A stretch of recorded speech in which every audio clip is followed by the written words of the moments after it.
तो इसमें हम लोगों को कुछ काम करने की ज़रूरत है। 498A को और ज़्यादा स्ट्रिक्ट करने की ज़रूरत है। साथ में कानून तो अपना काम कर रहा है, कोर्ट में तो वही होगा जो हम लोग सबमिट करेंगे, जो भी सबमिट करेंगे चलता रहेगा। कोर्ट का तो लाइफ अभी कब तक चलेगा पता नहीं, लेकिन एटलीस्ट शासन क्यों बैठा हुआ है वहाँ पे, पब्लिक के लिए बैठा है ना। लेकिन वो मुझे बिल्कुल भी नहीं, मेरे घर वाले उनको मैनेज दे रहे हैं, पैसा दे रहे हैं। स्थानीय पुलिस स्थानीय बरियारपुर थाना की। मंत्री से या किसी से मिलने की कोशिश आपकी इस विषय मैं इसीलिए मैंने डीजीपी साहब को मेल भी किया है, ठीक है। मैं उनसे कल मिलूँगी भी, और मैं यहाँ तक। अच्छा, इसके पहले आपने मुख्यमंत्री या डीजीपी साहब को लेटर भेजा है कभी क्या? जी हाँ, मैंने भेजा है। मैंने डीजीपी साहब के यहाँ, सीएम साहब के यहाँ, सब जगह मैंने लेटर भेजा हुआ है, जिसका प्रूफ भी है मेरे पास। मैंने उस लेटर का जवाब भी मांगा है, मुझे अभी तक कोई रिप्लाई नहीं आया है। इसलिए मैं आज पटना राजधानी में आके बैठी हूँ, आप लोगों को बुलाई हूँ, ताकि आप लोगों के हेल्प से मुझे शायद न्याय मिल जाए और मैं सीएम साहब से भी मिल सकूं, और कल के कल मैं जाके डीजीपी साहब से भी भेंट मुलाकात करूँ। मैडम इतना विवाद क्यों हो गया आपकी शादी में या कुछ काम में? विवाद क्योंकि मुंबई में तो मेरे साथ में ऐसा कुछ भी नहीं हुआ था। अगर मुझे शादी के पहले भी मेरे साथ ऐसा कुछ होता तो आई थिंक मैं इनके साथ में रिलेशन आगे कंटिन्यू नहीं करती। लेकिन वहाँ पे इन्होंने मेरे साथ में बहुत ही अच्छे से, शादी के बाद जैसे एज अ हस्बैंड वाइफ रहते हैं उस तरीके से रहा। मे बी अब तो मैं ये कह सकती हूँ, हो सकता है मुझे चीटिंग, मतलब मुझे 376 के केस से बचने के लिए इन्होंने मेरे साथ में वो सब वहाँ पे ड्रामा किया होगा। मेरा अबॉर्शन करवाया, मेरे साथ अच्छे से रहे, और वहाँ पे आने के बाद यहाँ पे उनको उनके दोस्तों का सपोर्ट, जो राकेश रंजन है, सोमनाथ आर्या हैं, और मेरे घर वाले, मेरे सास ससुर, ननद नंदोसी, रिलेटिव्स और वहाँ के समाज, इन लोगों का सपोर्ट मिल रहा है।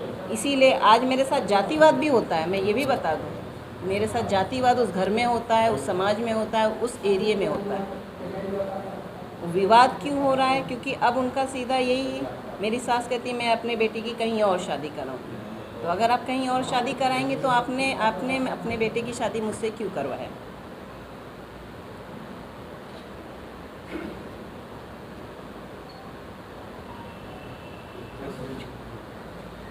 मैम, लीगली आप कुछ कहना चाह रही हैं, आप इनका केस देख घर आए, और वहाँ से उन्होंने मुझे जहाँ जहाँ से भी ब्लॉक किया था, सब जगह से अनब्लॉक करके मुझे केस वापस लेने के लिए धमकी दे रहे थे। हमने कहा हम केस वापस नहीं लेंगे।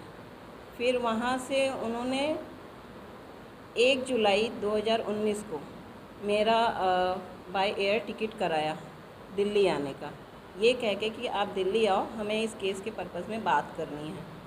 फिर मैं वहाँ दिल्ली गई। जब दिल्ली गई तो वहाँ उनके घर से कोई भी फैमिली मेम्बर नहीं था, सिर्फ मेरे हस्बैंड थे, सब फ़ोन पे ही कनेक्ट थे। वहाँ पे उन्होंने 1 जुलाई 2019 को जब मैं वहाँ गई, 2 जुलाई 3 जुलाई को उन्होंने मेरे से आर्य समाज मंदिर में शादी किया, जो कि ये शादी मैं नहीं करना चाह रही थी। मैंने ये भी कहा था कि मैं अपने घर वालों को मुंबई से और यूपी से बुलाना चाहूँगी। तो उन्होंने मुझे गुड फेथ में लेके ये कहा कि जो भी रीति रिवाज से शादी होगी उस टाइम पे आपके घर वाले मुंबई और यूपी से दोनों को बुलाया जाएगा।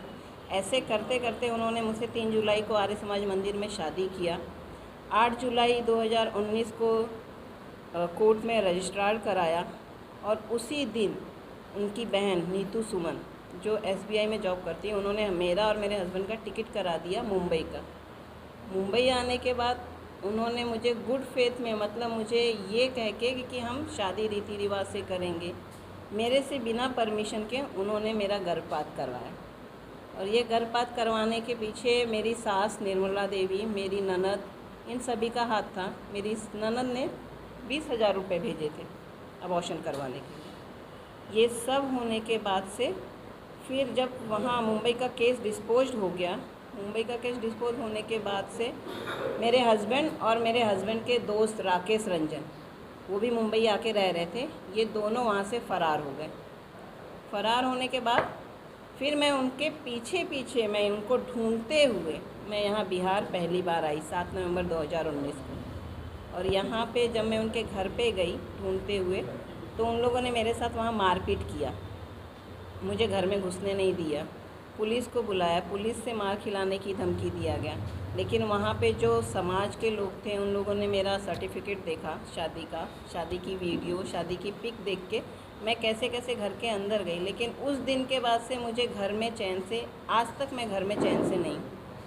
मेरे साथ इतना मारपीट होता है, मेरे घर के लोग, मेरे सास ससुर, मेरे ननद नंदोसी, ये सब मेरे साथ में मारपीट करते हैं। मुझे ये कहते हैं कि मैं वापस मुंबई चली जाऊँ। तो मैं मुंबई कैसे जाऊँ? उसके बाद फिर इन लोगों ने मेरे साथ जो मारपीट किया, जैसे कि आप जैसे अभी पूछा इन्होंने कि क्या विवाद, ऐसा क्या विवाद हो गया, तो देखिए उसमें तो कुछ कहा ही नहीं जा सकता है। विवाद कैसा क्या विवाद हो गया, और जैसा खुद भी कल्पना जी बता रही हैं कि आप सोचिए कि किसी को बेसिक एम्यूनिटी ही नहीं है, मुझे पीने को पानी ही नहीं है। क्यों? क्योंकि मेरी शादी हो गई है, मैं एक बाहर की लड़की हूँ। और इनफैक्ट मैं आपको कोर्ट की भी एक बात बताती हूँ कि जो पेटिशन जब फाइल हुआ तो इन पे जो एलिगेशंस थे वो एलिगेशन ऐसे थे कि जैसे ये बहुत पढ़ी लिखी है, या फिर ये अंग्रेज़ी में बात करती हैं, या फिर ये लिव इन रिलेशनशिप में रह रही थी, मुंबई में उनके साथ रह रही थी, शादी उस टाइम नहीं हुई थी फिर भी रह रही थी। तो ये सारे एलिगेशंस लगा करके और सामने इनके हस्बैंड के साइड से जो है इन पे ये सारे एलिगेशन लगाए गए थे। तो आप ये देखिए ना कि आप एक तरफ आप कहते हो कि दुनिया बहुत आगे बढ़ रही है, लड़कियां पढ़ रही हैं, लड़कियां आगे बढ़ रही हैं, सब कुछ हो रहा है, सारी चीज़ें हो रही हैं, और दूसरी ही साइड अगर एक कोई इंडिपेंडेंट लड़की जो अपने मन से, अपने चॉइस के हिसाब से शादी करके आ रही है, शादी करके अपने हस्बैंड के साथ, ये मुंबई की हैं और ये मुंगेर में आकर के रह रही हैं, which is a big thing. वहाँ से आकर के मुंगेर में रहना, मैं तो कभी गई नहीं हूँ मुंगेर, पर यहाँ पे हम पटना में ही रह रहे हैं, यहाँ पे कितनी गर्मी है। अभी हम यहाँ पे बैठ करके बात कर रहे हैं, यहाँ पे कितनी गर्मी है। अगर यहाँ पे अगर इनको पंखा नहीं दिया जा रहा है, अगर इनका बेसिक एम्यूनिटी, बेसिक नीड ही इनका फुलफिल अगर नहीं हो रहा है, तो ये कहाँ जाएंगी? ऑब्वियस सी बात है, ये कहाँ पे जा कर के ये हेल्प मांग सकती हैं। लीगली भी जैसे जब हमने इनका केस किया और इन पे एलिगेशन, जैसे हम देख रहे हैं ये बहुत ही पतली दुबली लड़की हैं, अच्छा इनका है सारा चीज़। इन पे एलिगेशन ये है कि ये अकेले मुंबई से आकर के घर में घुस करके, घर का दरवाज़ा तोड़ करके और सबको मारा, सारे 5-6 लोगों को इन्होंने मारा है बाकायदा जाकर के घर में। और नॉर्मल नहीं मारा है इन्होंने, इतना मार दिया है कि लोगों का लिटरली मतलब जो फ़ोटोज़ हमने देखी लड़के की साइड से जो आई कि हाथ उंगली वो हो गई है या फिर नाखून नोच लिया गया है। तो एक बहुत ही बेसिक सा आर्ग्यूमेंट था इनके केस में कि she is not a body builder. मुझे तो, मैं तो इनसे बाई फेस मेरी मीटिंग इनसे फ़र्स्ट टाइम है, क्योंकि संतोष सर के थ्रू जो है ये मिली थी मैं इनसे। कोई बॉडी बिल्डर ये है नहीं, ना ये कुछ ऐसा जिमनास्ट हैं या फिर कोई ऐसा इनको कुछ आता है कि she is not capable, she is a women, she is not a masculine women, she is a normal women जो कि अपना नॉर्मल लाइफ बिताने